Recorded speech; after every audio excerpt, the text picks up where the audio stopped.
आलोट के शासकीय चिकित्सालय परिसर में भारी गंदगी के चलते मरीज और आमजन परेशान है। विगत कई समय से गंदगी की समस्या से त्रस्त लोगों ने नगर परिषद अध्यक्ष प्रतिनिधि अभिषेक जैन से शिकायत की, जिस पर जैन ने परिषद के सफाई कर्मचारियों को लेकर अस्पताल में पहुंचे। वहां भारी गंदगी दिखाई दी।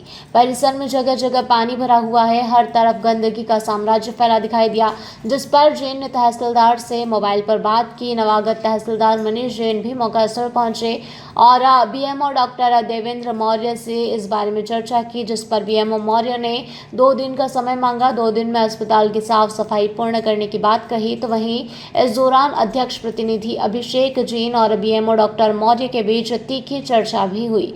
स्मरण रहे कि अस्पताल की साफ सफाई के लिए ठेकेदार के द्वारा 8 से 10 सफाई मित्र रखे हुए हैं, परंतु यहाँ हर समय सफाई का अभाव दिखाई देता है। वहीं पीने के पानी की टंकी भी काफी गंदी हो रही है। चेक करने पर उसमें जीव जंतु मरी छिपकली दिखाई दे रही है। अस्पताल में साफ सफाई का अभाव हमेशा से ही दिखाई देता है। एक तरफ स्वच्छता भारत के तहत हर जगह सफाई की व्यवस्था की गई है, तो सरकार करोड़ों रुपए साफ सफाई के लिए दे रही है। वहीं आलोट के शासकीय अस्पताल में भारी गंदगी किस और इशारा कर रही है, यह प्रश्न चर्चा का विषय बन चुका है। शिकायत भी है, गंदगी काफ़ी पर्याप्त मात्रा में यहाँ पे दिखाई दी है। जनप्रतिनिधि भी आए थे, तहसीलदार साहब। हाँ, बिल्कुल। जहाँ एक्चुअली हो सकता है 2 दिन से पानी बरसा है, उसकी वजह से भी गंदगी हुई होगी और निश्चित रूप से तहसीलदार साहब ने कहा कि 2 दिन के अंदर और मैं जो कमियां हैं सफाई की हैं उन्हें हम दूर कर लेंगे। कहीं कहीं जहाँ भी हमें गंदगी पाई गई है, चिन्हित कर ली गई वो जगह, और उनको 2 दिन में हम सफाई करवा देंगे उनको। हमारे पास माता बहनों द्वारा शिकायत प्राप्त हुई थी कि अस्पताल में सफाई को लेकर अनेक समस्याएं हैं। उसका निरीक्षण किया। यहाँ पर देखा गया कि गंदगी सभी जगह व्याप्त है और हमने देवेंद्र मौर्य डॉक्टर साहब से भी बात करी और इसी तरह हमने यहाँ का पूरा परिसर चेक करा और डॉक्टर को बोला है कि भाई यहाँ पे साफ़ सफाई रखें और जो सफाई कर्मचारी आपने हायर कर रखे हैं उनकी लिस्ट लगाएं। यहाँ पर मौके पर एक भी सफाई कर्मचारी अवेलेबल नहीं है। हमको आए यहाँ आधा घंटा हो गया है और हमारा ये कहना है कि जो आपने हायर कर रखे हैं सफाई मित्र उनकी लिस्ट हमें प्रोवाइड कराएं और एक यहाँ अस्पताल में चस्पा भी करें। आपने निरीक्षण किया तो उसमें क्या क्या पाया गया? यहाँ पे लेट बात हो रही है, बहुत गंदी स्थिति में पाए गए हैं जिसका विवरण मैं नहीं कर सकता हूँ। बस यही है कि हमारे द्वारा यहाँ पर अभियान के रूप में सफाई के लिए सभी मित्रों द्वारा और परिषद के पार्षदों द्वारा एक एजेंडा बनाकर हम यहाँ आए थे और आगे 2 दिन का समय अस्पताल परिसर को दिया है कि ये अपनी व्यवस्था है खुद सुधारें।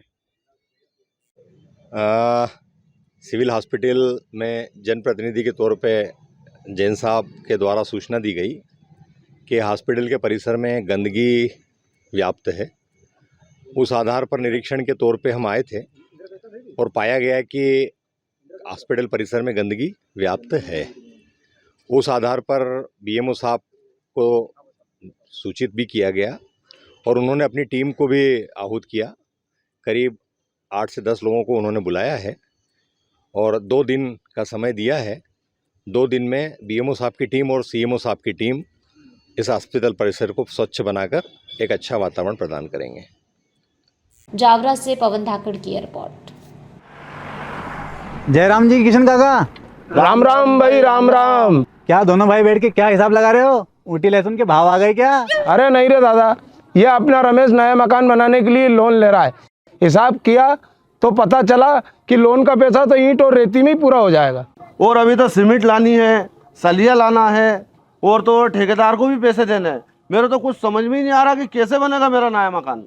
अरे किशन काका, कहाँ इन रेत सीमेंट और लाल ईंटों के चक्कर में पड़ रहे हो?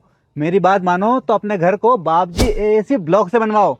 इसमें ना सीमेंट और रेत की जरूरत होती है, ना ही तराई करने की झंझट। और लाल ईंटों के मुकाबले आपका मकान काफी तेजी से बनकर तैयार हो जाएगा। इससे आपके पैसे तो बचेंगे ही, साथ ही मजबूती ऐसी कि सालों साल देखने की जरूरत नहीं। और इससे आप अपना मकान ही नहीं, कुएं और खेत की बाउंड्री वॉल भी बनवा सकते हो, जिससे रोजड़ों की समस्या भी खत्म हो जाएगी। वाह भाई, ये तो कमाल की चीज है। फिर तो मैं अपना घर बाबजी ब्लॉक से ही बनवाऊंगा और मैं अपने खेत की बाउंड्री वाल। ज्यादा जानकारी के लिए स्क्रीन पर दिए गए नंबर पर अभी कॉल करें। बाबजी एएसी ब्लॉक्स, स्टील से मजबूती।